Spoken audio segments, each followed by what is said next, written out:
Today is International Day of the Woman. Do you love it? So I had a pretty dress all picked out, and then I got this great T-shirt this morning, and I'm proud to wear it, and we need to get more ordered. But so I'm thrilled to be out here. I'm going to kick it off quickly with a question, then I'm going to introduce our panel. I'm going to ask who here in the audience would identify themselves as a woman in tech. It's pretty great. And for those of you who are women who didn't raise your hands, I'm going to ask you that same question, I think, at the end of this, because I feel like that's part of what we're going to address here today. So I'm thrilled to be up on stage with some pretty amazing women, and these slides will rotate just so we're making sure. I'm only looking here to make sure I get titles right. But on my far left is Anne Beal. She is the Chief Patient Officer at Sanofi. Thank you so much. In the middle, we have Ashma Gupta, who is the Global Head of Healthcare Solutions for Google Cloud. And then immediately to my left is Beth Mees, Executive Director of Emerging Clinical Solutions at the Cleveland Clinic. So welcome, ladies. Thank you. Thank you so much. So we are hosting this Women in Tech panel in the Interoperability Showcase. And each of these women have been invited to this panel because they are all engaged in interoperability at some level. And I just thought we'd start off today to take it from a high note and to talk about how you are working to achieve interoperability within your organization. So actually, I'm going to start with you, Ashma, if that's all right. And then we're going to just flow. And I'd love for you to be asking each other questions as well. We'll just keep this dialogue going. All right. Before I say how the interoperability and what I'm working on, this is my favorite question I ask. How many mobile apps do you think, digital health apps, exist in the App Store today? Any number of guesses, right? There's an app for everything: diabetes, weight loss, food. Any guesses how many apps exist? 60,000? Last I checked, 200,000 plus and growing. And now I'll ask a different question. How many of these apps do you think connect to your patient record? 2%. Right? That's why interoperability is important, and that drives me and my passion. I work with Google Cloud. I led and founded the Apogee API, Fire Vertical. So very passionate about data interoperability, connecting the data to the apps and experiences, so now we have this connected experiences for our patients and clinicians. My formal role is I lead the healthcare solution for Google Cloud, and building the components of cloud, APIs, and AI, and those are some of the themes I'll be talking through. That's wonderful.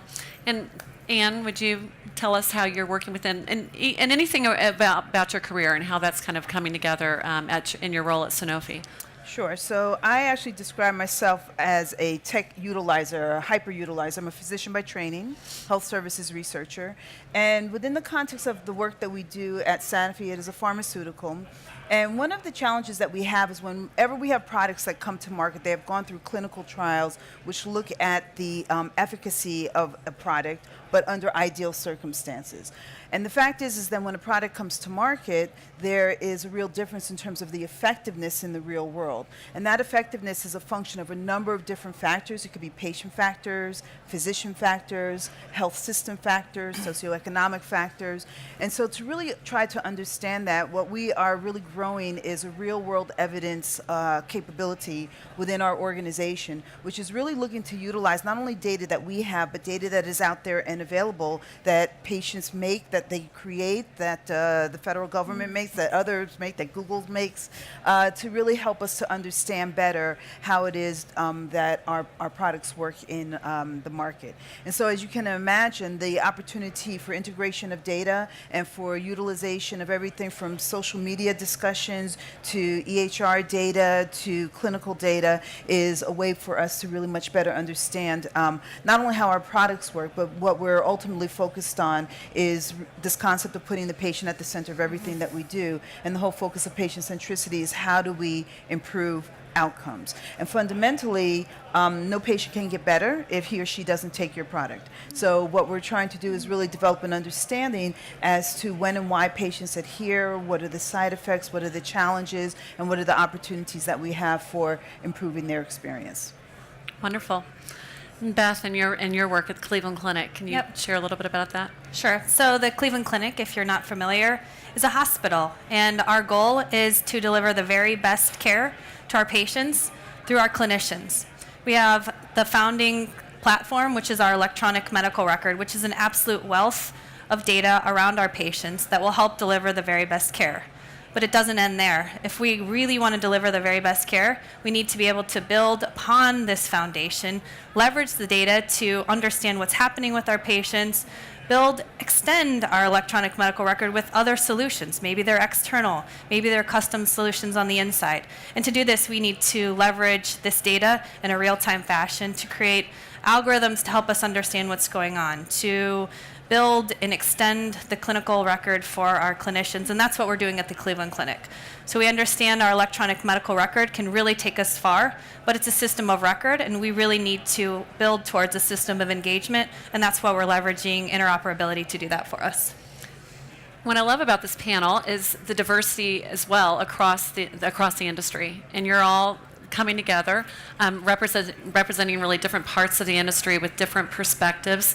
So this is a Women in Tech panel, and I wanted to start thinking about those perspectives and why it matters to have your voice at the table when we're considering driving innovation, driving interoperability, and really keeping the patients at the center. Yeah, I can start, certainly. I think keeping patients at the center is, our core is patients first. Mm-hmm. And we often find when we come to things like HIMSS that there's a lot of other things that can pull us away from that mission. It's a shiny object or something cool, a new cool tool. But at the bottom line, we have clinicians who are caring for our patients, and we need to be innovative around the ways that we are extending our platforms to allow our clinicians to be innovative. And that's to get us back to that core of patients first. And so coming back, when you're looking at it through the lens of, I know you are a mother mm-hmm. as well, when you're looking at it through the lens as a woman, where do you see that particular kind of intersection? Mm-hmm. I'll comment on that.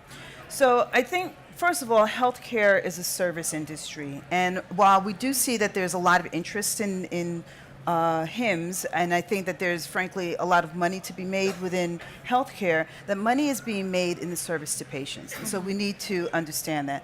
So I think any industry which doesn't truly understand its customers really runs the risk of being just not relevant. And the fact is whether you're thinking about patients and the people who make decisions either for patients or on behalf of patients, it is women who make 60% of healthcare decisions in terms of patients. When you're thinking about the healthcare workforce, and so here at HIMSS, right. There's a lot of engagement with hospitals, health systems, providers, and others. Actually, looking at the healthcare workforce, it is 80% female here in the United States. And so an ability for us to understand who are our customers in terms of patients and who are our customers in terms of the workforce is actually core and central to anyone who wants to be able to do well within this industry. And to add to that, we always say when we build apps, think empathy. How do you empower people living with chronic condition? So empathy becomes a very, very important part of how you design that experience. As I can tell you, being a woman, we have a very different human experience than our male counterparts, right? How do you bring that when you build applications, build those experiences for people living with chronic condition, which is a gamut of male and female combined? Empathy doesn't, we need it to be a neutral, and women bring that foresight and the empathy to the table. The easy thing for me is, I work in a hospital, mm-hmm. so I'm a patient, I'm a caregiver of those who are patients, I'm a clinician, and I'm a technologist. And so every time I think about what we're delivering in technology, I try to place myself in the position of that care provider that's actually trying to provide that care as a patient, but I also try to place myself in the position of I'm also a patient. Mm-hmm. So every experience that we are delivering, I need to place myself in the position of what would I experience and what would I want to experience, and how can we deliver solutions that provide the very best experience. And I love, so both of you are in that area when you say that you actually developed some of the technology, and I know we have those computer skills mm-hmm. involved.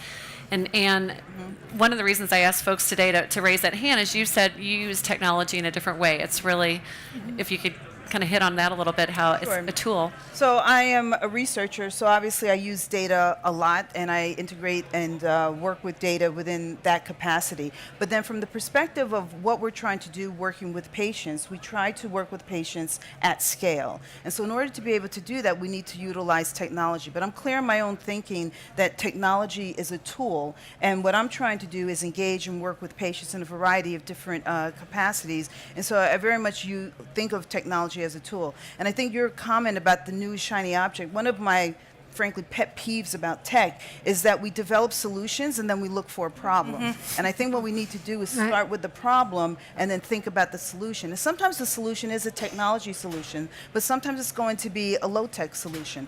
But if we're really clear on what it is that we're trying to achieve, then we can be clear as to whether or not we need a technology solution or not. So again, I think of myself as a significant utilizer, and we've developed the apps and done what we need, and we're working with connected devices and all of that. But for me, my line of sight is how do we work with patients? How do we give patients what they need? And sometimes what we need in order to be able to leverage that is to be able to work with technology.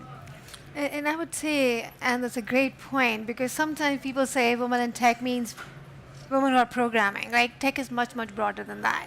But I just described it, what we call in Google product managers. Like, they are looking for what is a delightful experience from the end user? What is the problem you're trying to solve?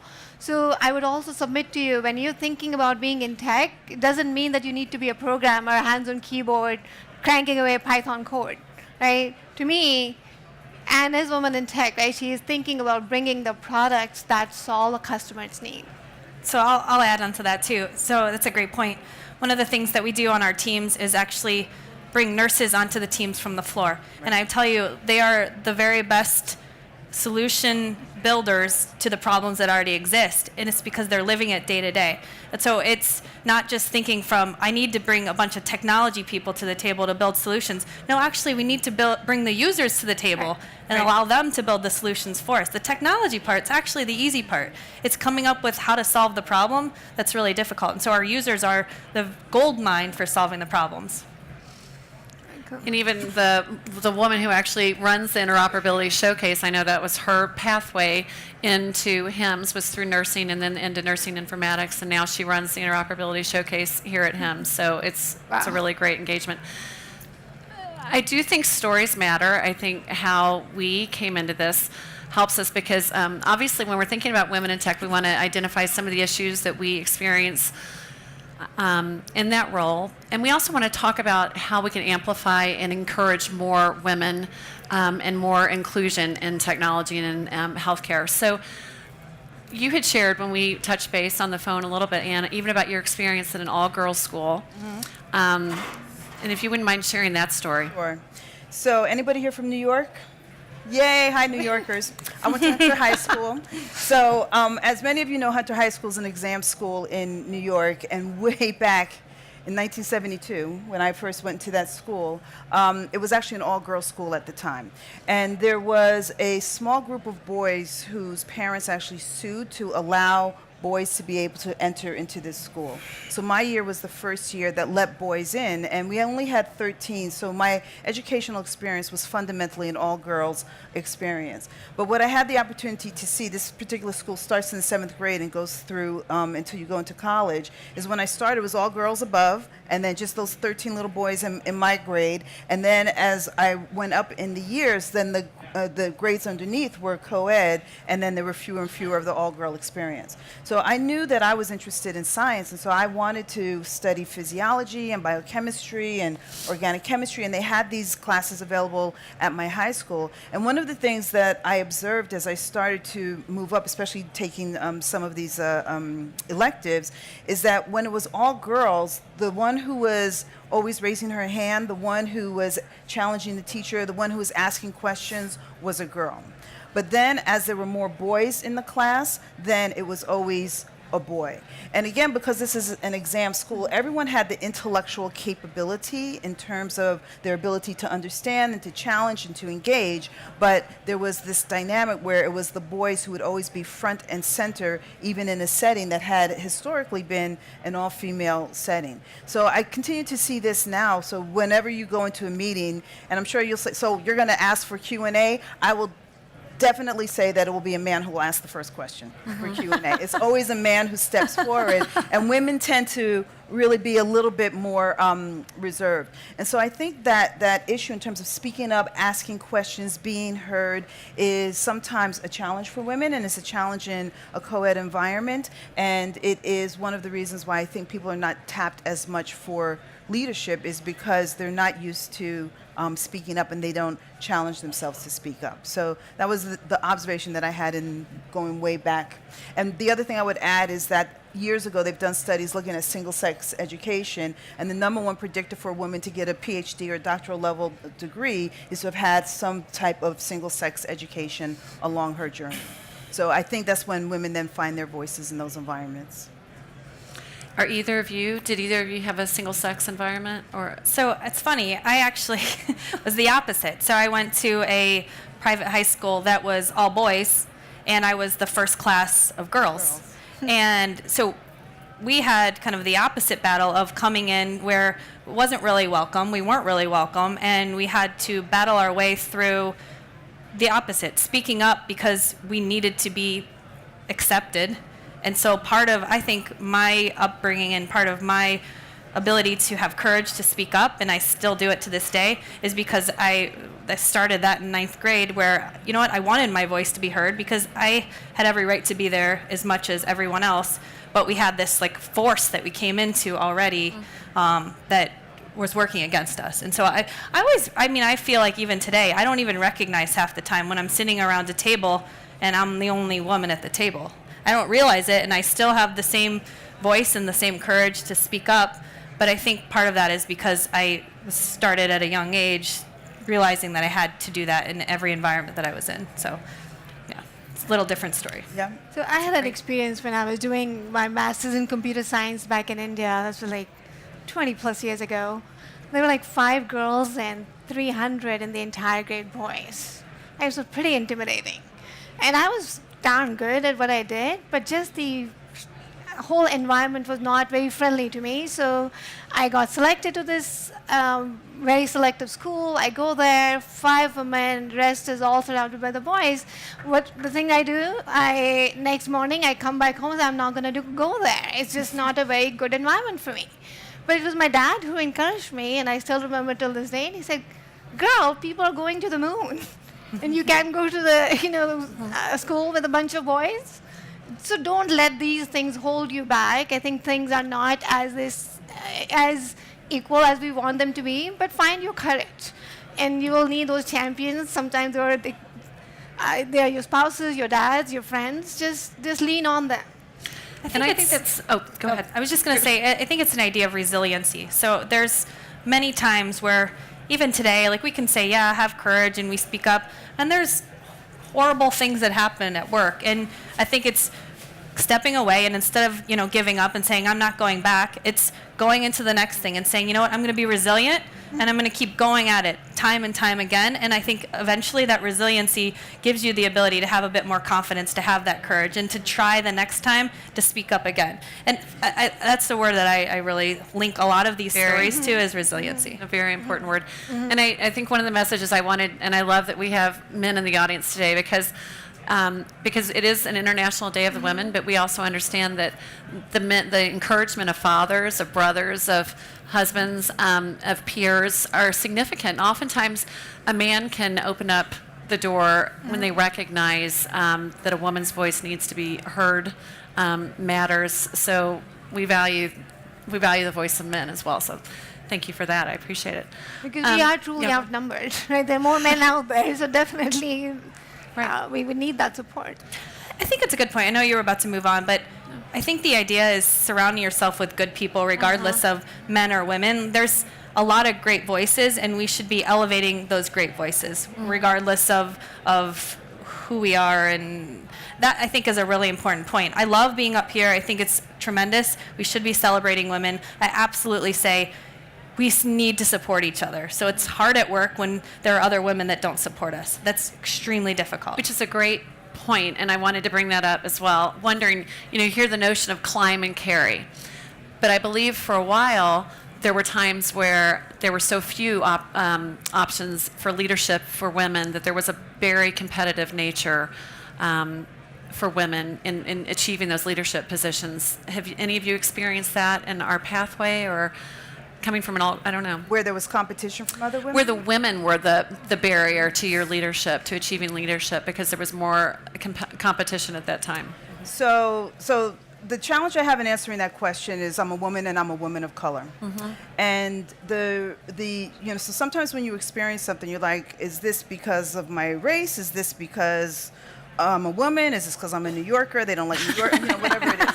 And so it's hard, but I think it goes back to something that you were saying, that there are going to be people who will help you, and then there are going to be people who will block you. And oftentimes it has nothing to do with who you are or what you represent, but you just may simply be a threat because you have different types of ideas. And so what it actually really gets to is the importance of diversity. And diversity is not based upon how I look or where I come from. It's about diversity of thought. So at one point in my career, I was building and growing a startup organization, and we had actually an HR consultant who came in, and I was employee number 2 for this organization. And she said, "Oh my God, this is like the most diverse organization I've ever experienced. Like, how is that possible?" And so I turned to my gay Mexican chief of staff, and we were like, I don't know. But really what it was is that we just hired the best. Yep. But it was also about leadership, because since I was employee number 2, I was involved with a lot of those discussions as to who was going to be hired and who wasn't. And we didn't make decisions based upon, oh, I know this person, or they went to a school that I know, or I'm comfortable. It was about really looking at their skill set, and it was really about hiring who was the best. So our scientists it was very diverse. I mean, it was diverse on a number of different parameters. And so for me, this is why I think leadership matters and is critically important, because you need to have a person who's at the table when those hiring and firing decisions are being made to say, wait, there's another way to think about this. I mean, so just as a quick anecdote, we were actually trying to decide, we were going to divide the teams into more operational roles and more strategic scientific roles. And we had a woman who was a master's level person. And so her supervisor said, well, she's not really interested in writing, so I think that she'll work better on the operational side. So for any of you who are in the scientific arena, especially when we have to do peer review, writing is critically important. Now, this is a woman who didn't report into me, but I actually knew her because she had asked me to come to her and mentor her. And I knew that she was an English major. I knew that she had written extensively, and I knew that she had actually done a number of peer-reviewed articles as a master's level person. So I was able to bring that to the table and say, actually, I don't think that that's the case. But he saw her, made some assumptions about who she was and what her interests were. And because I happened to know that, I was able to really say, no, that's not true. So this is why I think leadership is critically important. And frankly, I think it's one of the most effective ways that I've seen that we can get to this diversity of thought, diversity of approach, and the kind of diversity, the check-the-box diversity that we're used to when we're looking for women, people of color, and folks from New York. So. I have a different, adding on to that, one very interesting perspective as well, when you talk about other women supporting you or not. I often find the one woman that doesn't support me sometimes is myself, right? So we need to put ourselves out there. We are often most prepared, still underconfident. So match your confidence with your competence. I think I remind myself often enough, the person who's holding me back is me, is not another woman. Sometimes I lack courage, sometimes I don't project.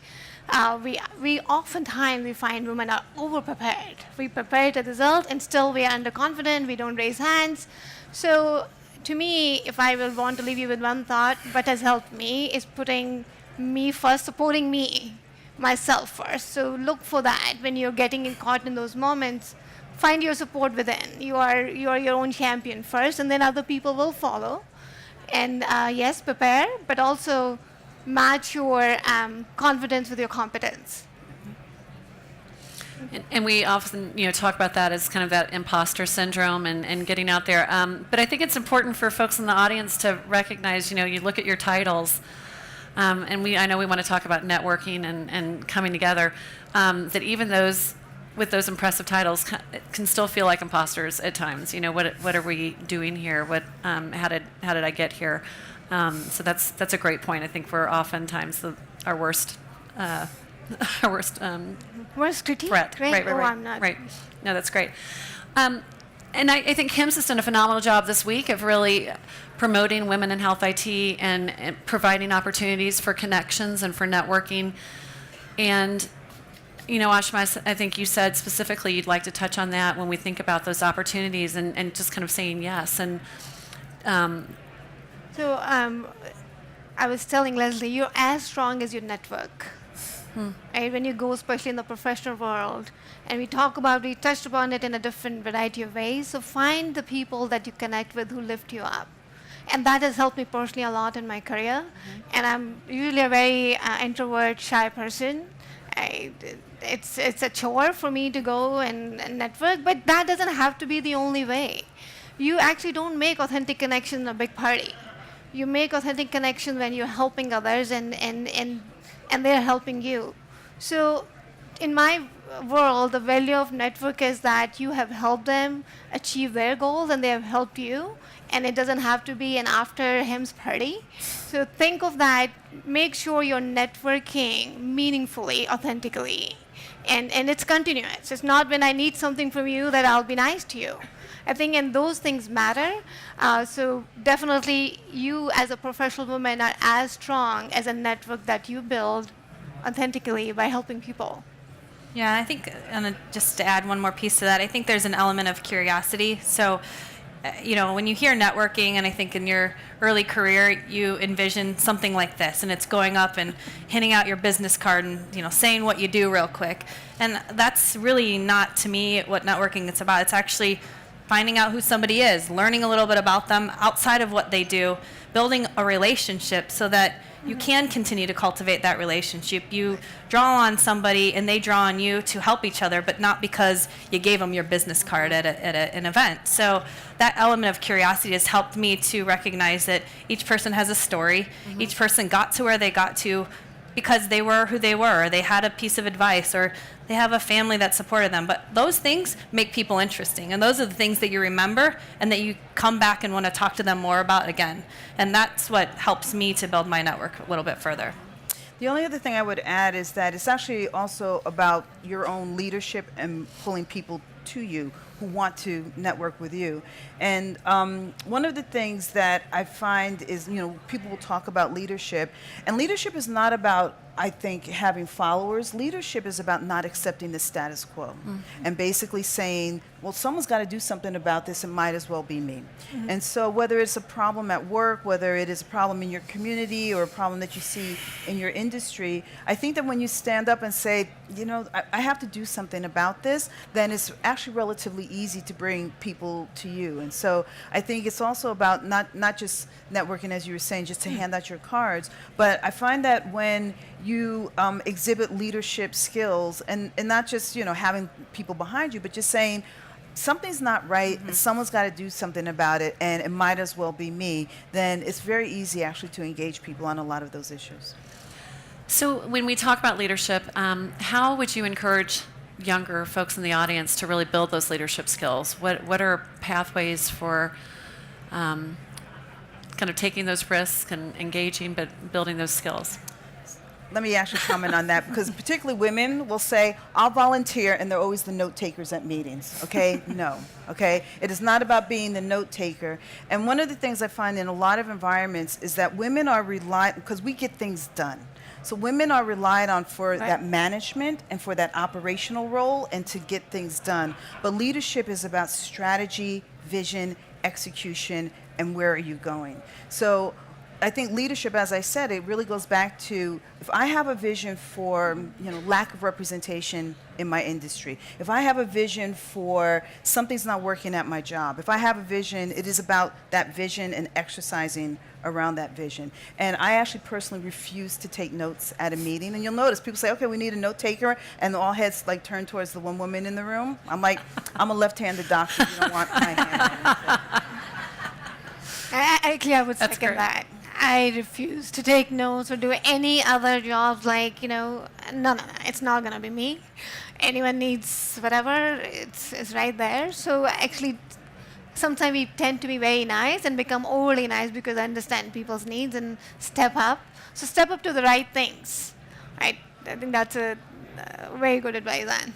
Yeah. So I think, like anything, there's some muscle memory that has to be created. And so, I actually do take notes in the meeting, but I take them for me.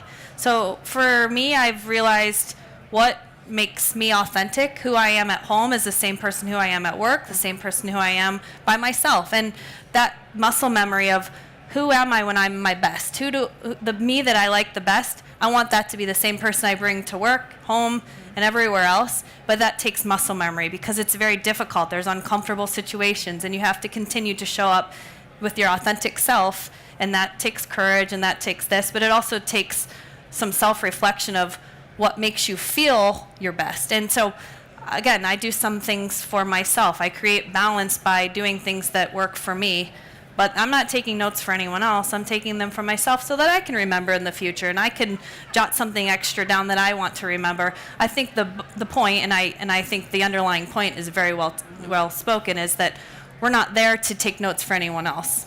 We're there to show up as a leader, to bring our thoughts and to bring our ideas and have courage to speak them. And what we do with them and who does with them is beyond, what the note that we take down or the execution that we have to push forward. We're there at the table just like everyone else. That takes memory. What's wonderful is you're giving back here by participating in this panel and by identifying the need for this panel. How do you carry this out in your roles where you are at Sanofi, at Google, at the Cleveland Clinic? Are you giving back to women? Are you creating those opportunities there? I'd love to hear. Yep. I mean, so again, it goes to issues of leadership hiring and firing. So my own team has a significant number of women on the team, and we also have within the organization groups that are working on women's issues. In fact, we have a whole diversity agenda that we're working on within the organization. But I think it's both work that can be done at an organizational level as well as at an individual level. So as I mentioned, I never turn down, someone says, Dr. Beal, I've read about you, blah, blah, blah, blah. Can you give me 15 minutes for career advice? And so I never say no to anybody who ever reaches out. Thank you. That's wonderful. So I'm going to look to the audience and say, there's Cleveland Clinic IT leaders here today. Please stand up. Cleveland Clinic IT women leaders, stand up. Yeah. I love to support other women. I love to support good people. I think, again, I said it before, surround yourself with good people, whether they're men or women, it doesn't matter. But I do love supporting other women and helping each other out. I think you asked before, we are not kind to each other at work. And we can sit up here on this panel and we can talk about all these things, but the reality is we're not always very kind to each other at work. And I take personally a mission to be kind to other women at work and to help build each other up, because it doesn't happen enough, and it starts with each one of us. We can't, it's relentless. You got to be relentless about building up other women, and I believe that, and I believe it in IT, but I believe it all around us. I feel very humbled, and I work for a company where in Google diversity and inclusion is very, very important. We have plenty of role models there. Our CEO of Cloud, Diane Green, is a woman. Our CFO, Ruth Porat, is a woman. So we have many amazing women leaders in Google, but I'll have to tell you this. When I look around, there are much less women in general in tech. Like, I'm often outnumbered. So it's not the culture is there, diversity inclusion is a big focus, but the pipeline doesn't exist. So in my other role, it's not a role, it's a grassroots effort. I'm founder of Girls in Tech, an initiative where I'm teaching middle school girls like JavaScript, Python. I work with school district, and at a summer camp, 90 girls showed up, and when I was teaching them, I realized even they are not raising their hands. Like I said, I know you don't get Python, just feel comfortable. So it starts early, right? It starts, this is 6th grade girls. So I do summer camps. I'm working with, but again, I think we need a lot more network. It's grassroots efforts can only succeed till that level. I'm impacting maybe 100, 200 girls, but there's so many out there, and I have it. The necessity was I have 2 girls of my own, and I was seeing as they were getting into the middle school, and here I am in the tech company doing all these talks, and my own girls are afraid of raising hands in their own class when it comes to any subject. So it's very important to start early. I think if I would encourage you, if you find even younger girls, younger students, encourage them. And it really broke my heart when it's a 90 girls and you ask them, did you get it? Oh, quiet, like no one is raising hands, and I think we need to instill in our girls very early that it's okay. Don't be afraid. I think that's what I tell them all the time. Don't be afraid. People ask wrong questions. It's okay. We women tend to be, okay, no, we need to be right. And you use the quote, we are double qualified. What was that? So every African American mother has said at some point to her daughter, you have to be twice as good to be considered half as good. And so that's the reality that we often have to work with. But Beth, there's something that you said that I think is really important in terms of women supporting one another. So in the community where I used to live, there was a sort of like the sharks and the jets. It was the at-home moms versus the working moms. And there was this thing where like the at-home moms were often quite critical of the working moms, and I have a lot of theories as to why they were that concerned about how I was living my life, but I won't get into that here because I can do it all. But what we did is actually there were a number of mothers who we came together, and we actually called ourselves Ladies Who Sup, because we can't be ladies who lunch because we have jobs. So we would come together once a month just to support each other in the juggle of life.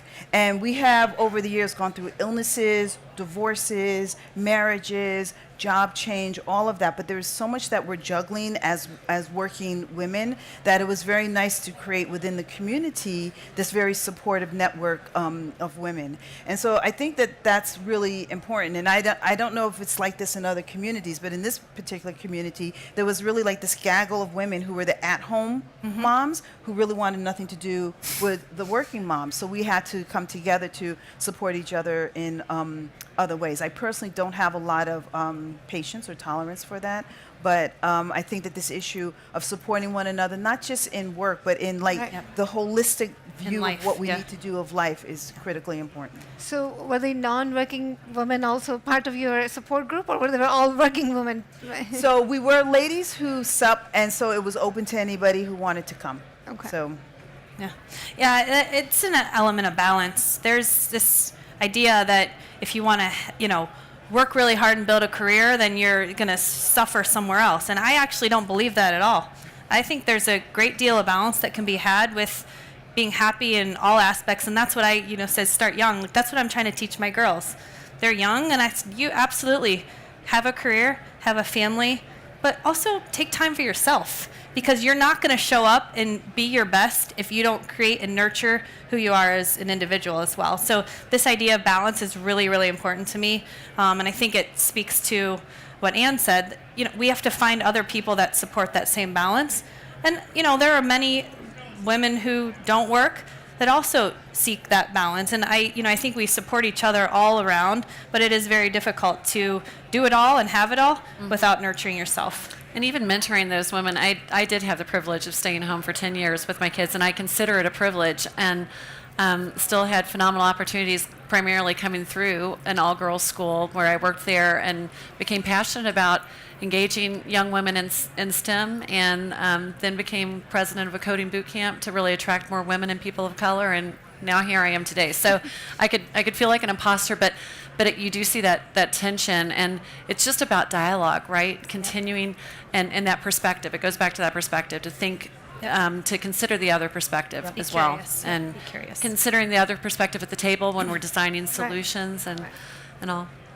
I do want to leave time for questions, and really, this is a great group around, and you have access to some phenomenal women. So if we have any questions from the audience, I think we have a mic. Wonderful. And it's a woman. Yay! First question. Well done. Hi, my name is Daniela. Thank you so much for the great thoughts. My question goes to you, Ashima. So you were talking about young girls and helping them speaking up if they don't understand something, right? And my question here is, what would you encourage to young women or recommend to women who feel often the same in their careers, right? And we often feel afraid of being judged or feel considered the unexperienced or being labeled. And even though oftentimes when we're new to different industries or careers, right, there's a good reason for that, right? Or we need to be more honest about it. Hey, I'm new to this, help me understand. But still, how do you kind of overcome this like initial probably barrier that is more within our heads, but then just communicate it in a way that doesn't put you in a disadvantaged position, but at the same time will not discourage you from going after the opportunities that you want to go for? I think it's a great question, and I see that as well. And it starts early, so it's all about building the muscle memory. You do it enough, overcome the fear, because most of the time it is in our head. Oh, we are being judged, right?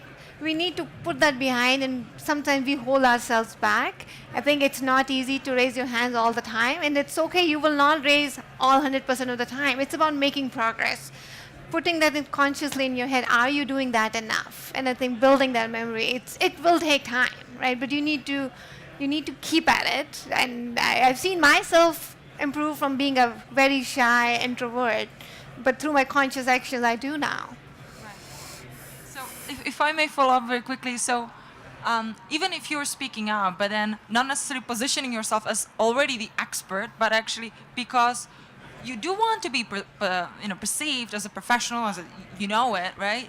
But then managing the balance of not having all the information, not having all the skills, and actually saying, hey, I don't know this, but I want to learn, and managing the gap in a way that doesn't put you in a position when you kind of don't know what you're talking about, at the same time you want to be perceived as a knowledgeable person. Yeah. I don't know if there's anyone that would fault.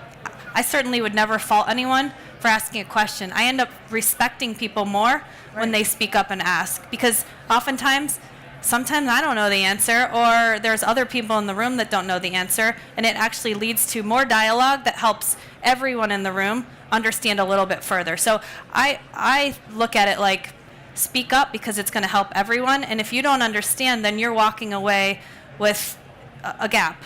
And so I think some of it is that resiliency of, I'm going to have the courage to ask the question, and even if one person in that room thinks, oh, what a dumb question, like, who cares? It's going to drive better discussion. You're going to walk away with more knowledge and go into the next meeting or the next conversation with increased knowledge, and eventually you're the one that knows it because you asked the question. So I'd say ask away, because I end up respecting that way more often. And let me tell you this, people, if we think the other gender knows, it's not true. We are all sometimes are equally confused, but we somehow make that assumption, oh, we don't know, but they know. Yeah. Not true. Yeah. Right? So don't assume it. This is actually really important. So I was going to say, benchmark yourself against the other questions that are being asked around you. So I remember going back, to medical schools, very frightening environment. Everybody has to be perfect.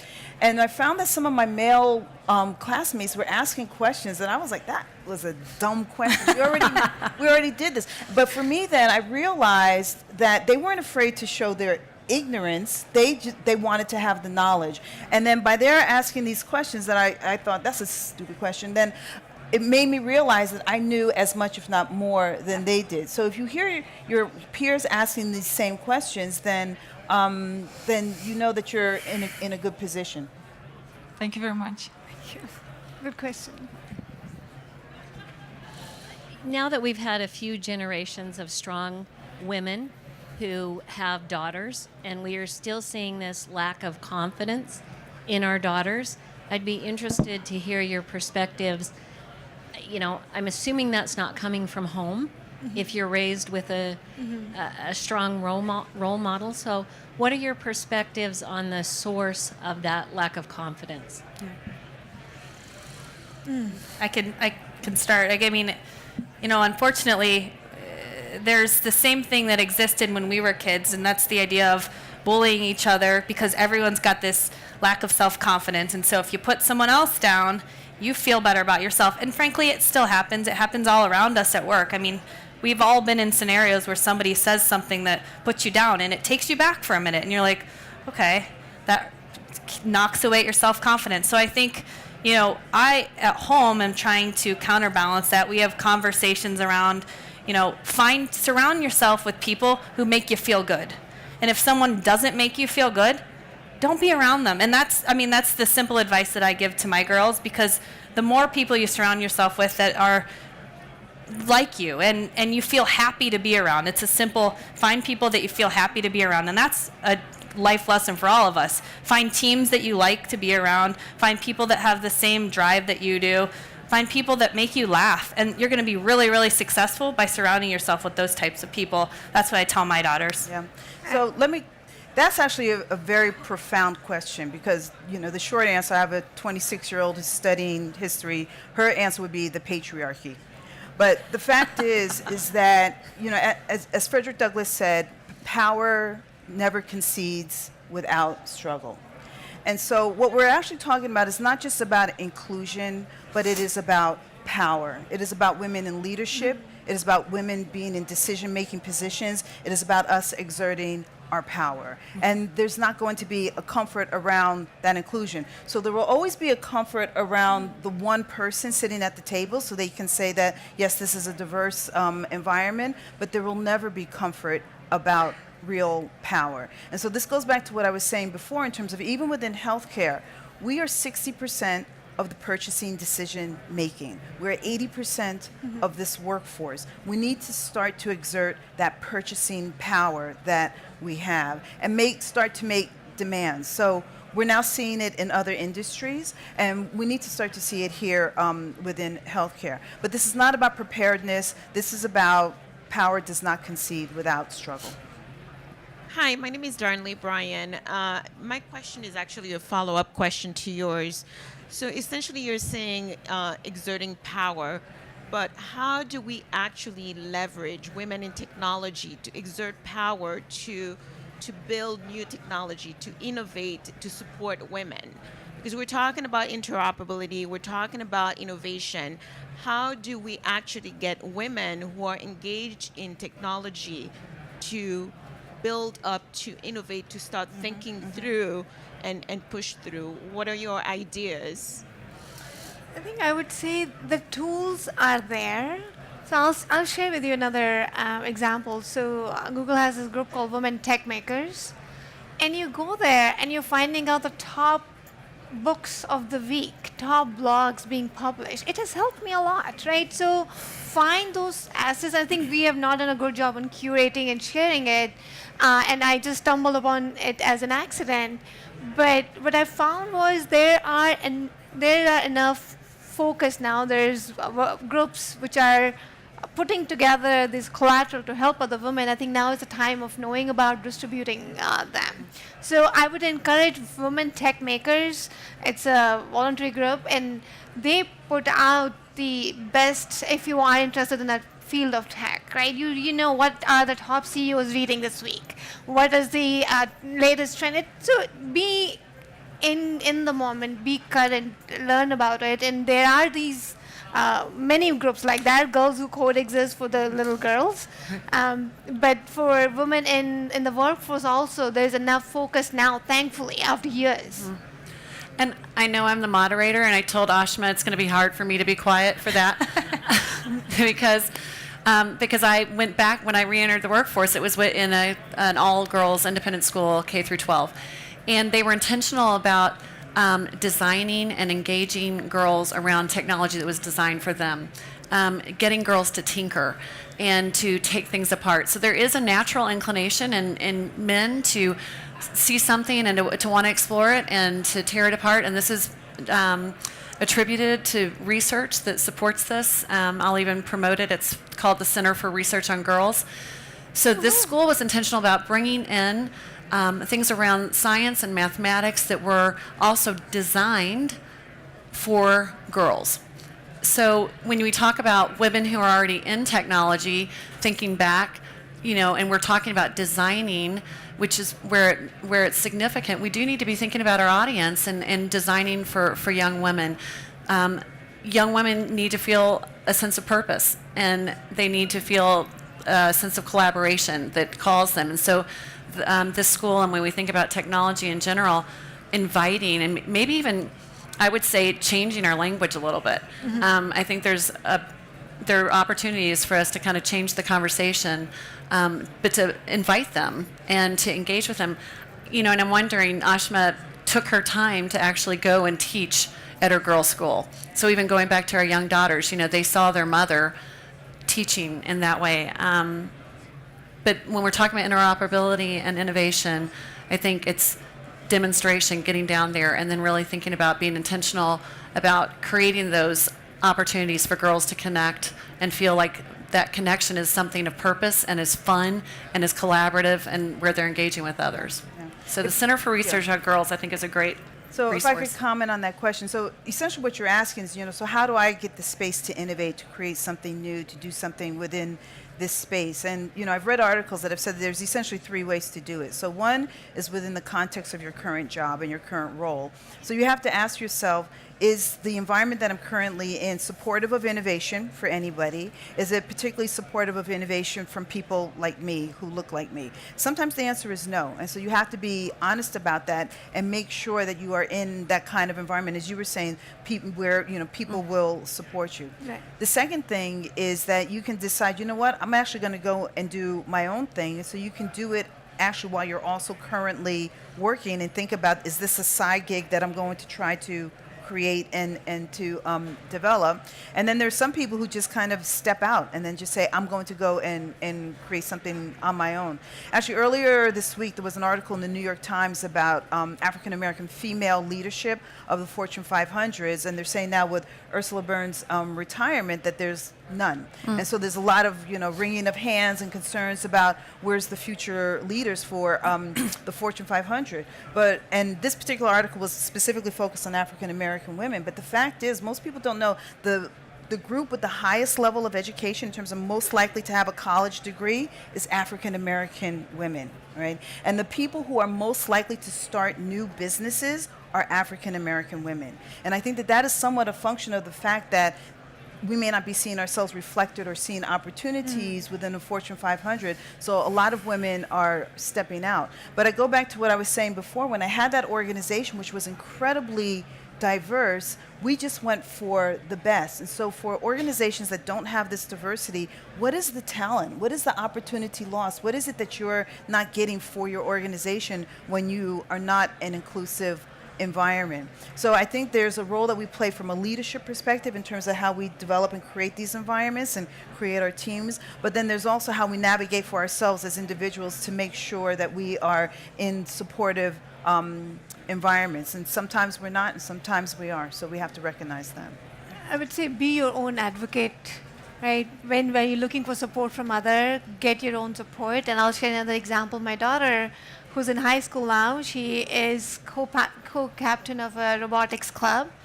In her first month into it, she said, Mom, the boys are building the robot and I'm making the notebook. I'm like, what? And I could totally see that. And I said, and then she went and she said, no, right? So finding that courage that no means no. There's a lot of unconscious bias. And the guy, you have a good handwriting. Well, so what? Right? And she had gone a year before to the World Robotic Competition, and it was pretty much a very deflating moment for her. So we will all find ourselves in those moments, right? It's not perfect. There's unconscious bias all around us. So as you're looking to build support system, I would say find the strength, resiliency from within. Yep. Stand up for yourself because no one else would.